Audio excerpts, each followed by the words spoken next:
بھائی آج مردان میں جلسہ ہو رہا ہے اور آپ بھی یہاں سے تیار ہیں قافلہ لے کر، اس حوالے سے آپ کا کیا پیغام ہے، کیا کہیں گے؟ انشاءاللہ جی ہم یہاں سے ابھی تھوڑی دیر میں ہم نکلیں گے مردان کی طرف، اور انشاءاللہ آپ یہ دیکھیں گے کہ یہ عظیم و شان جلسہ ہوگا اور تاریخی جلسہ ہوگا انشاءاللہ عمران خان کی رہائی کے لیے جی۔ تو اس کے بعد آگے بھی جو پلان ہوگا، جو پارٹی قیادت ہمیں گائیڈ لائن دی گئی، انشاءاللہ اس کے مطابق چلیں گے جی آگے۔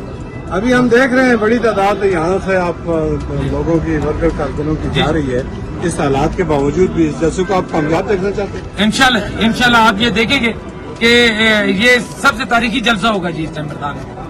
یہ پی ٹی آئی کا جلسہ ہے، کبھی ناکام ہو ہی نہیں۔ اچھا زید خان، آپ ماضی میں جب آپ کے پاس وزارت کا قلمدان تھا بڑی محنت کی تھی، اس دفعہ کابینہ میں آپ کو شامل نہیں کیا گیا، آج کے حوالے سے آپ پھر بھی پرجوش ہیں اور آپ پھر بھی پوری کوشش کے ساتھ آپ جلسے کو کامیاب بنا رہے ہیں، اس پر آپ کیا؟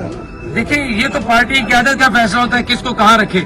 ابھی آپ کو پتا ہے کہ ابھی جو ہماری کیبنٹ بنی ہے وہ تو چند ممبران کے ساتھ چل رہی ہے، تو انشاءاللہ جو نیکسٹ جو اسٹیپ ہوگا اس میں انشاءاللہ امید کرتے ہیں کہ انشاءاللہ میرا نام بھی ہوگا۔ آپ لوگوں کے سب کے تعاون کے ساتھ سب نے بھرپور میرے ساتھ محنت کی ہے اور میں نے بھی پارٹی کے لیے جو بھی ہو سکتا ہے، لیکن یہ نہیں کہا جا سکتا کہ اگر آپ کو کیبنٹ سے یا عہدے سے فارغ آپ ہو جائیں تو اس کے بعد آپ پارٹی کے خلاف چلیں گے یا پارٹی سے آپ کا کوئی اختلاف ہوگا، یہ ممکن نہیں ہے جی۔ یہ عہدے آتے آنے دینے والی چیز ہے۔